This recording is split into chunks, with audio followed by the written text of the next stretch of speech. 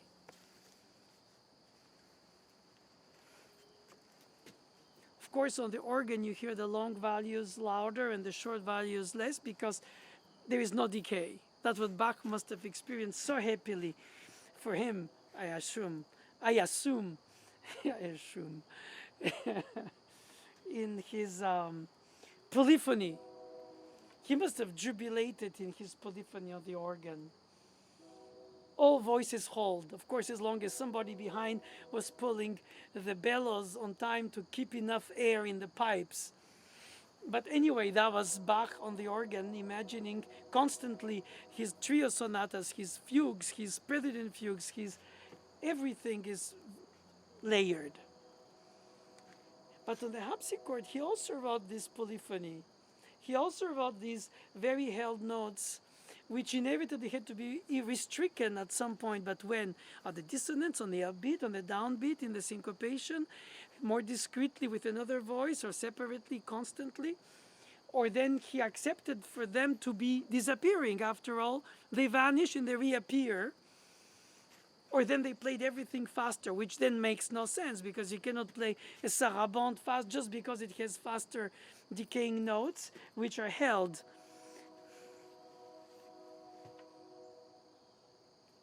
Obviously, you have to take in account the instrument for the tempo.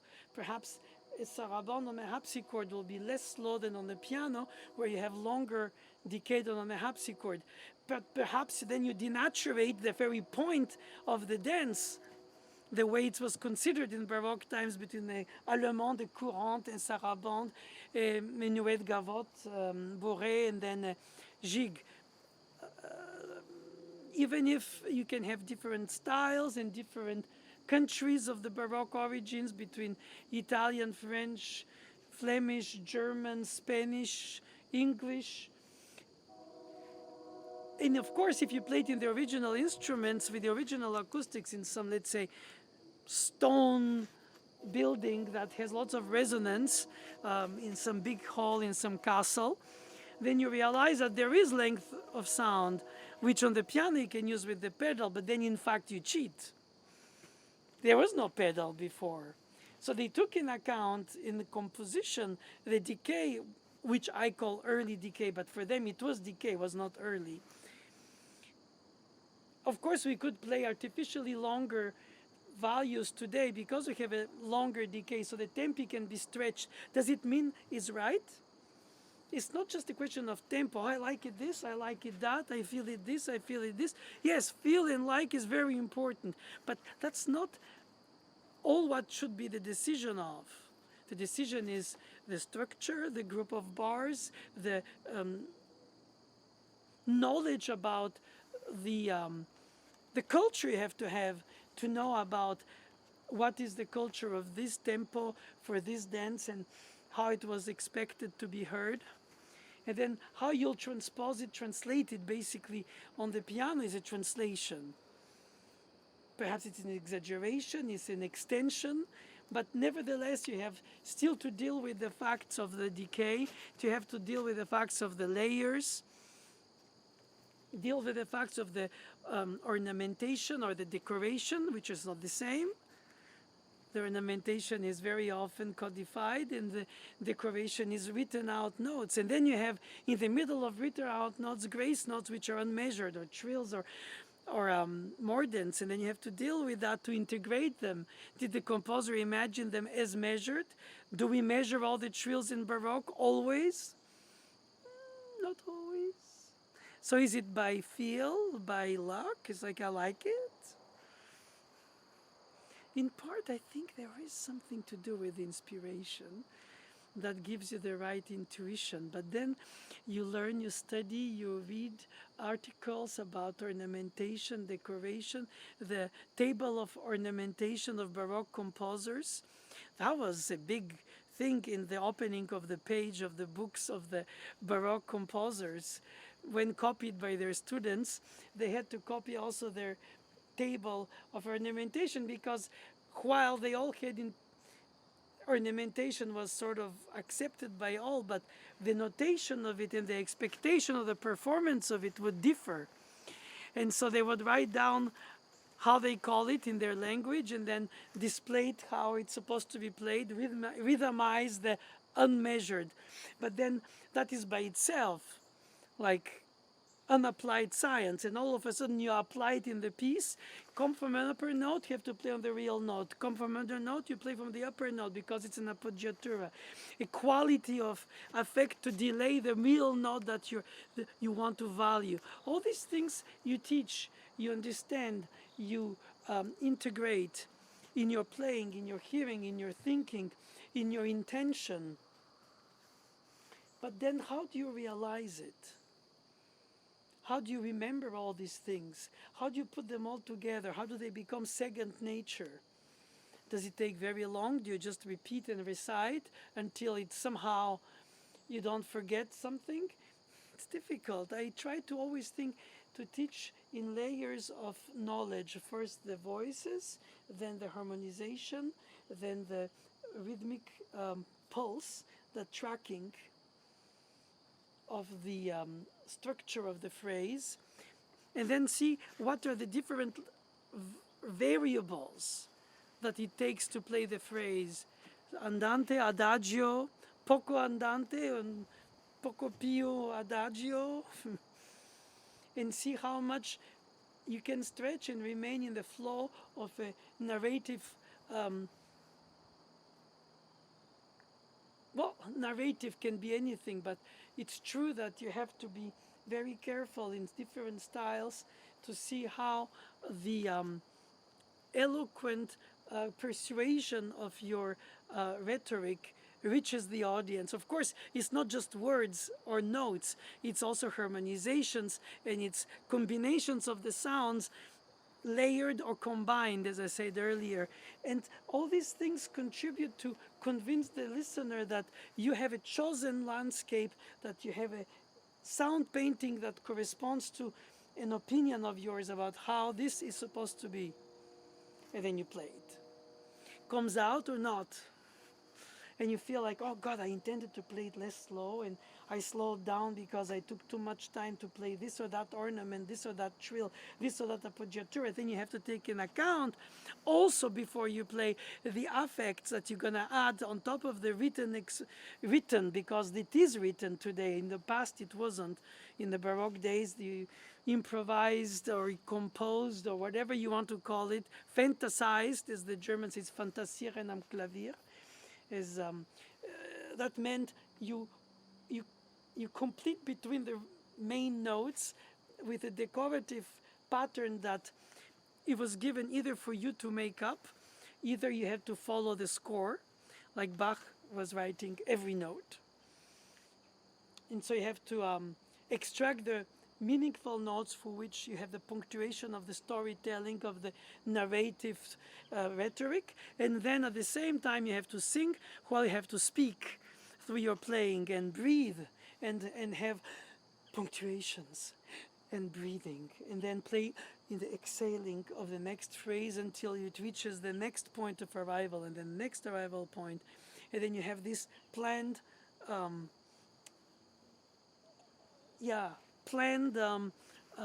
arrival points, and in between you sort of bridge, you arch, you tend to go, you try to stretch sometimes because chromatic minor, it's more meaningfully expressive than if it's in major and just rushing into the note.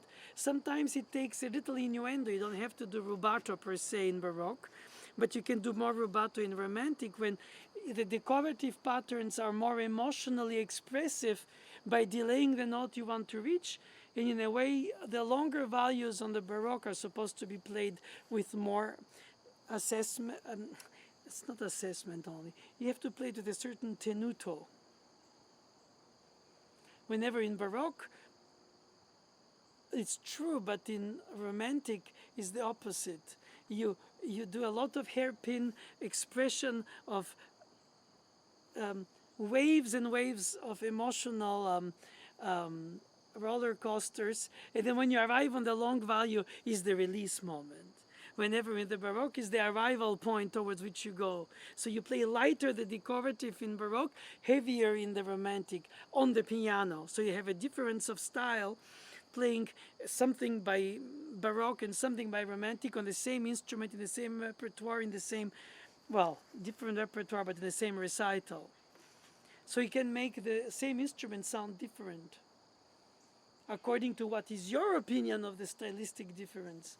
So by the time I try to find a way to teach the students what is my conviction about the stylistic, aesthetic, interpretative licenses or obligations, organizations and choices, landscapes and tone painting,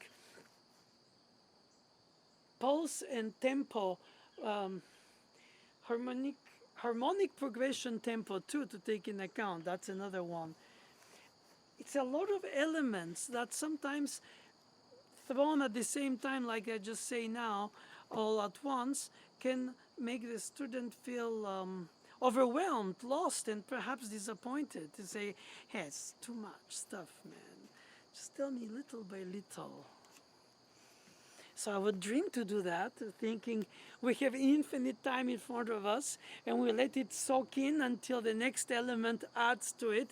And then, like tea leaves, we're going to macerate, and then we're going to immerse ourselves in this style.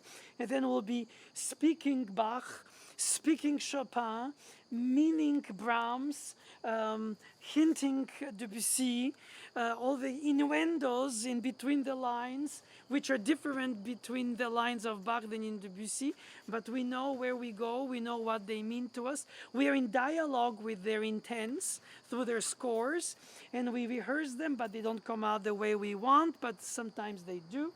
What helps us to do? And so it is true that all this would be perfect if there was an infinite time to acquire all these elements of reflection and performance, emotion and intuition within obviously analysis and reading of the score, understanding, and then memorization, and then performance, and then dealing with the unexpected instruments, since the pianos are never twice the same, and still manage to follow up and adapt to the unexpected differently, but still make a meaningful sense of the melodic line that doesn't come out the way we planned it because the key was too heavy or this note responded wrongly, and all of a sudden we have an accent where we didn't expect it and have to make meaning of it by following the line further than we planned in order to give the illusion that this accent was planned. And all this has to be happening in the real time when I say manage the unexpected. But for that you have to know the piece upside down, downside up. Basically you have to have a complete GPS and fly over it at the same time to verify where your whereabouts and how you're going to save yourself from too much slowdown before the repeat, where you can catch up the tempo back when there are more notes in the decoration. So being more busy in the texture, the audience doesn't realize that that's where you catch up very subtly the tempo to return, because if not, when you return to the A prime or whatever it is, the return of the theme, they'll know that you're too slow, because all of a sudden it sounds twice slower. And if you adapt the tempo of the opening right away, it sounds like an edit, and you like say, I'm sorry. But so you have to plan, you have to organize, you have to prepare for the unexpected, while you have to prepare and organize what you plan you would like to do. How long does this all take to become true, real capacity of response to things?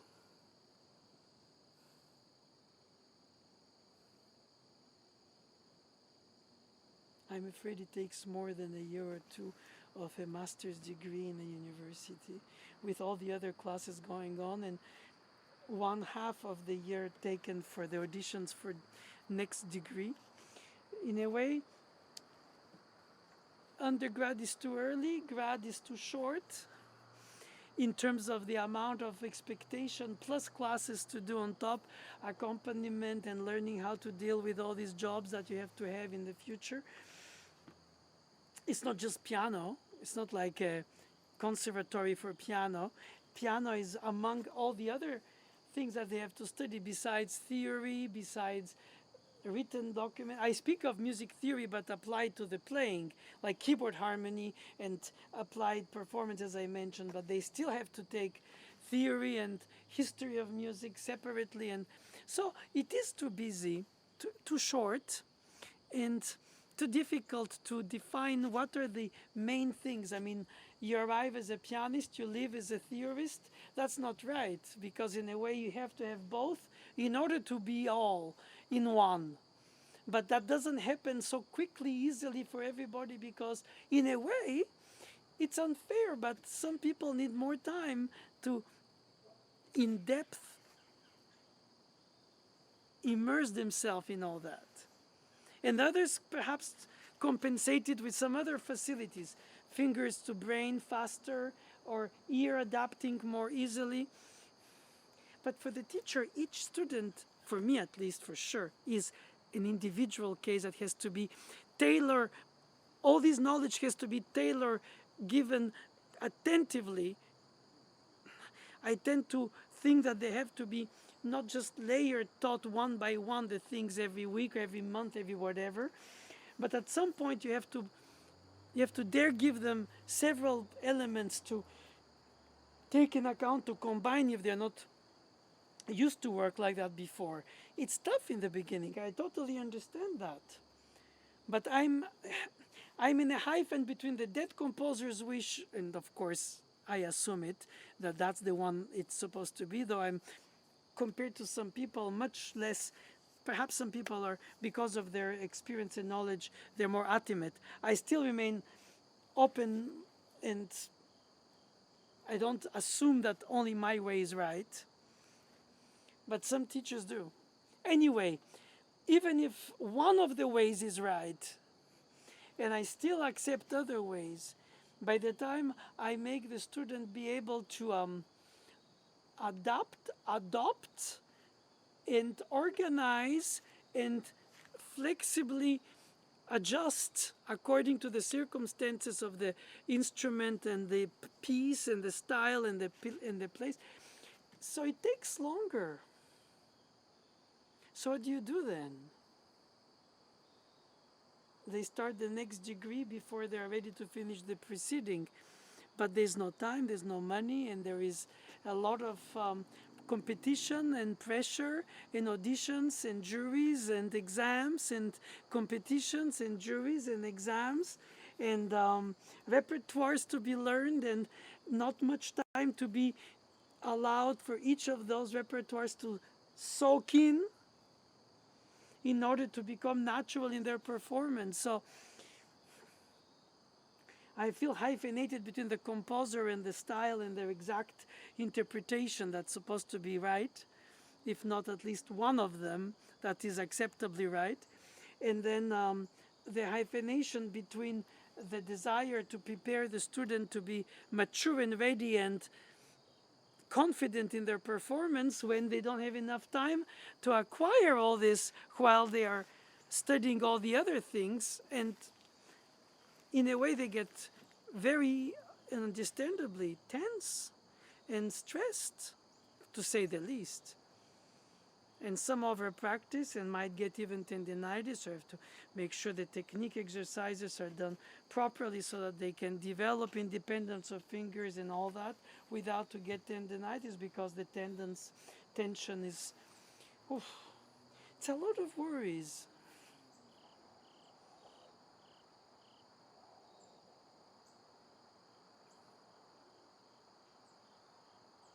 At least I feel like from time to time there is a moment where in a given section of a given piece, I hear the student able to express fluently through their fingers, their ear, their brain, and their heart what they mean. And eventually, even during stressful moments like juries, auditions, exams,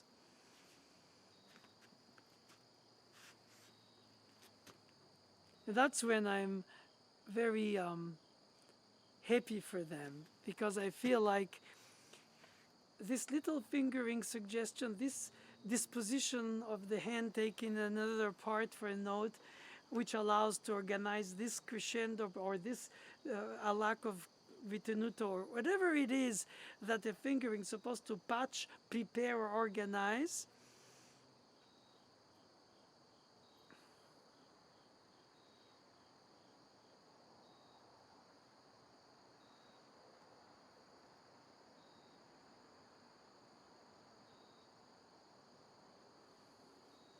But the path is certainly not full of roses on the way. More thorns than roses. Of course, the easier way for the teacher would be to say, well, let's do a few of those things and let's not stress the student with too much information. That is something wisdom calls. To be careful, because too much is not better.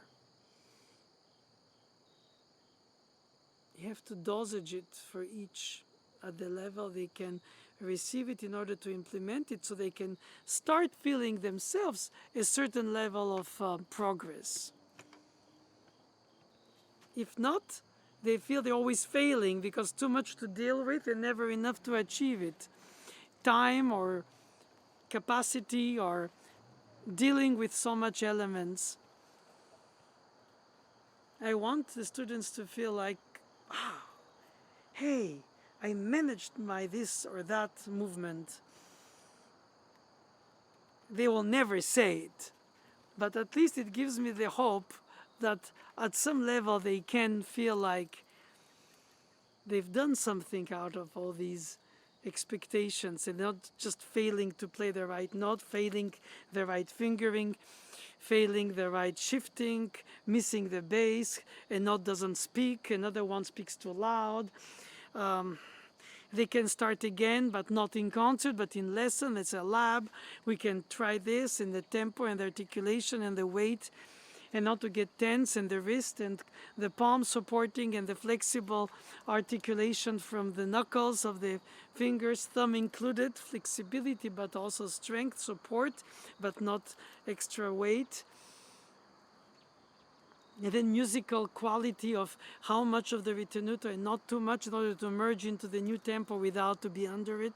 So you don't have to stop and start and organize the form and the flow and the structure and the flexibility and the meaning and the character of the themes within motivic differentiations, but in a formal organization, and play also intellectually well the bridges, and also organize the structural situations where you pass from one theme to another in a certain way that brings the other theme into do with a modulation or change of major to minor, and how to dosage all these things that you hear, that you feel, but you're not sure, and you have to manage, but you don't have to just manage, you have to also play in the flow of things. So certain things have to be absorbed, other things have to be detailed, other things have to be put in gear so that it's all just becomes a traction that flows. I think of all these things when they play, and I imagine I have some kind of imaginary fluid that dictates them not what to do, like as if I spoon feed them on stage. Of course, that would be not respectful, and I'm not thinking that. But sometimes I feel like, don't slow too much.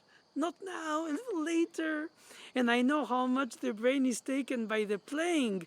The industry of playing, let less to manage and think as if you're in a recording situation where you can listen to yourself after while you don't play.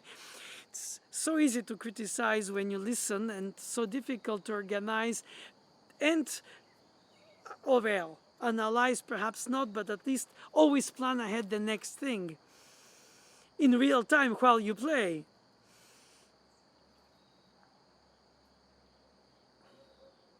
Well, that's why it's a challenge. That's why it's a challenge. For the teacher, as much as for the student, differently obviously.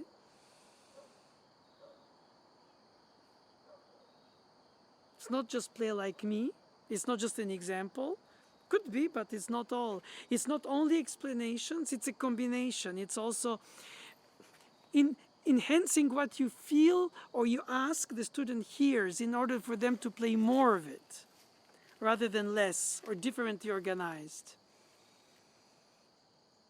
Because if not, it becomes a feeling that, exactly as I said earlier, which I think is very disrespectful, is, spoon feed the student. That's, no. No. No spoon feed. A soul feed, perhaps. More or less,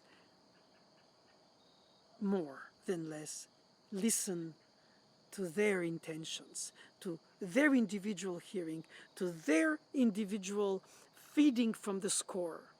And tell them this grace note doesn't have to be always have the value, as we are told, because in this situation it creates an organization that bridges to the next dominant or secondary dominant and reaches this and that. Give them a point of arrival, give them a horizon line towards which they go with each phrase from one to the next, and they organize their musical speech accordingly. Give them those signs, and then you'll see how much of them they'll implement, regardless if they do or not all or some.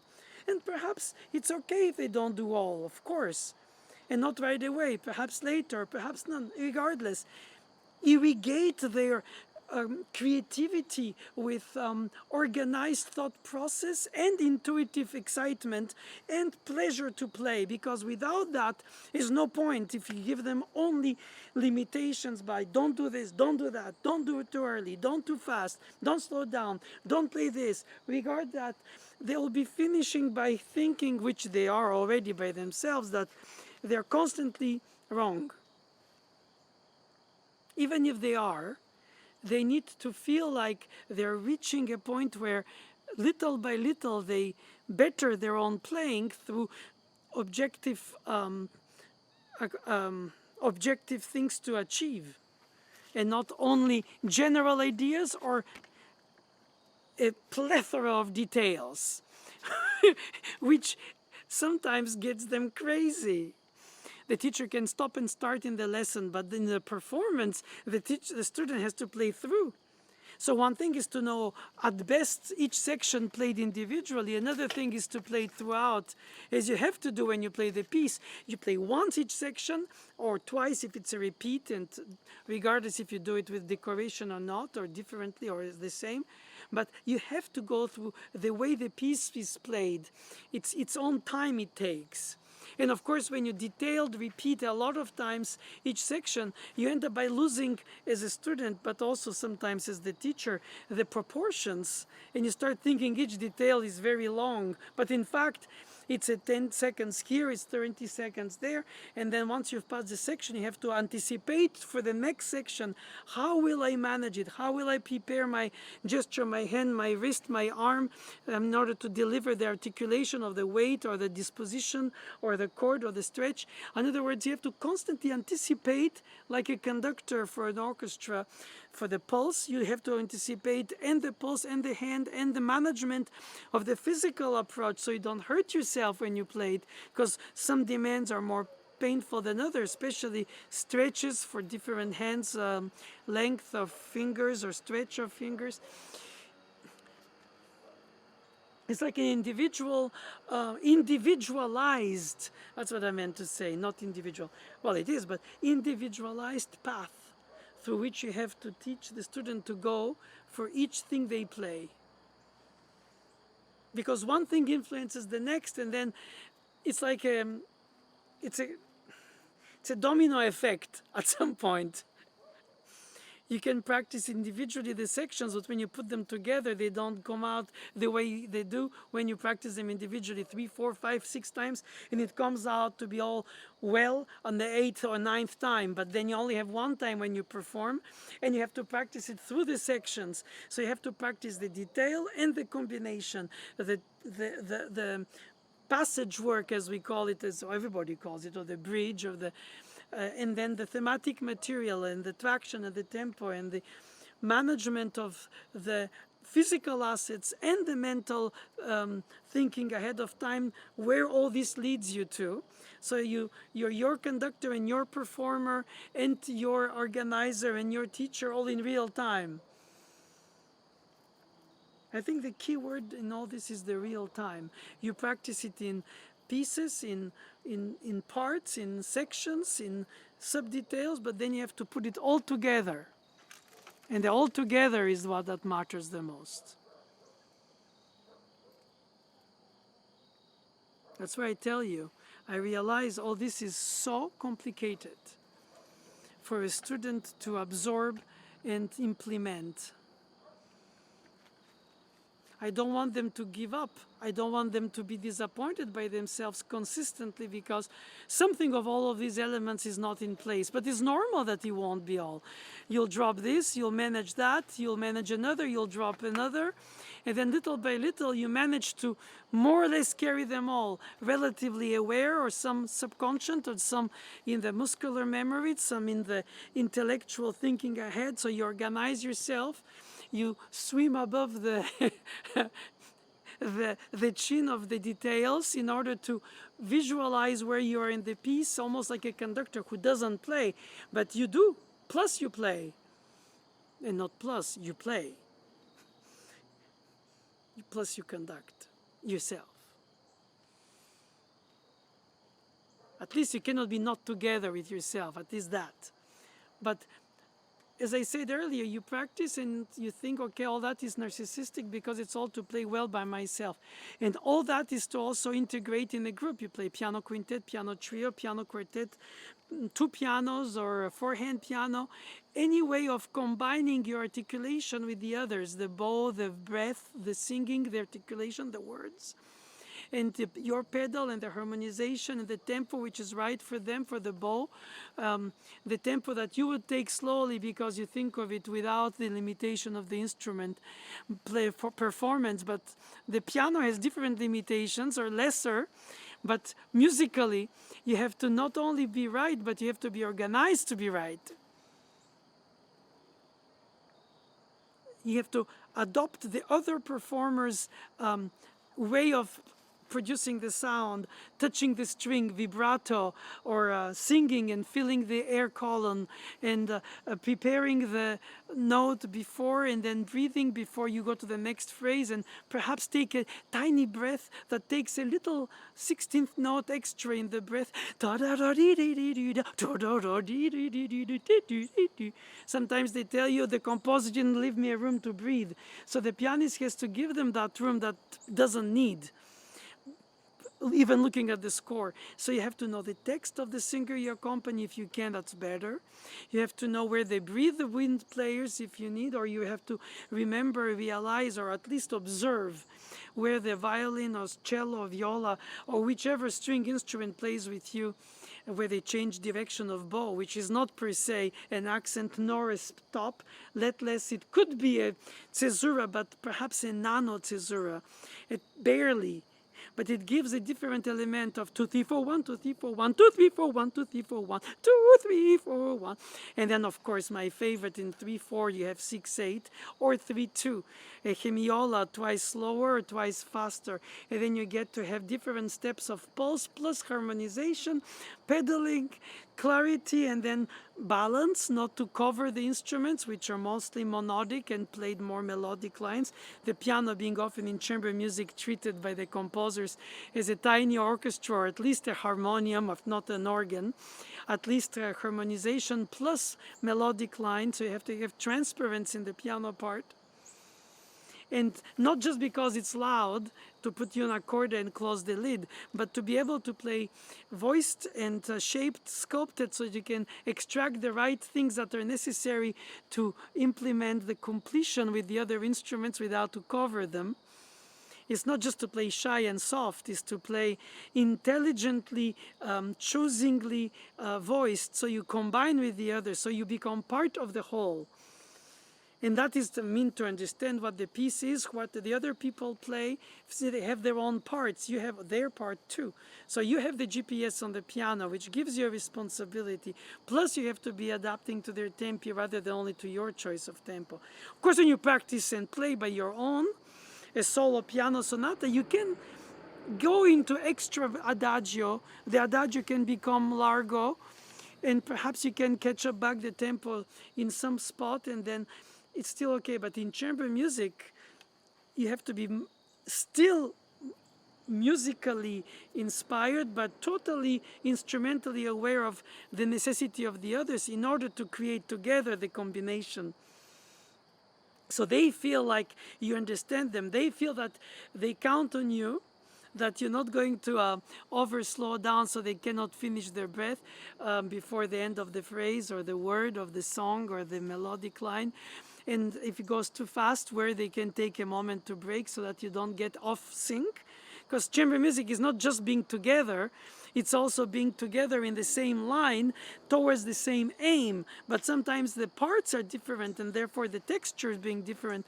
You could be slightly be not together, slightly. And not all the time, but you can allow that as long as the aim of the line is together, the arrival point of the phrase is together. This kind of thing you don't do when you play on your own, because you don't give your departure, you don't have to count the beats.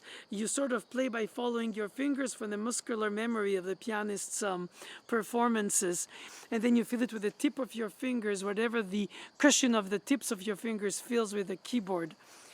But when you play chamber music, you have to sort of imagine that you're a wind instrument or a string instrument on the piano. You morph into the instruments with which you play. And the piano with the pedal can morph into a wind instrument or without, with legato, over legato, or air legato, if you do with singers, to allow their legato of the voice to carry. And if you play with wind instruments, you can play air legato on the piano to allow the texture to be not so heavy. And then it depends which range they sing, which range they play, in which range they project louder than other. I realized by saying all these things that in fact it's too much information to absorb, let less to implement, not to mention to manage. Even if with goodwill, even with good motivation, even if the teacher is motivational rather than only constantly critical, which is also helpful. Well, some of the old school teaching wouldn't agree with me. But regardless, at some point the student have to feel like something is happening, that they're reaching some of the goals on the way of the completion of all the goals.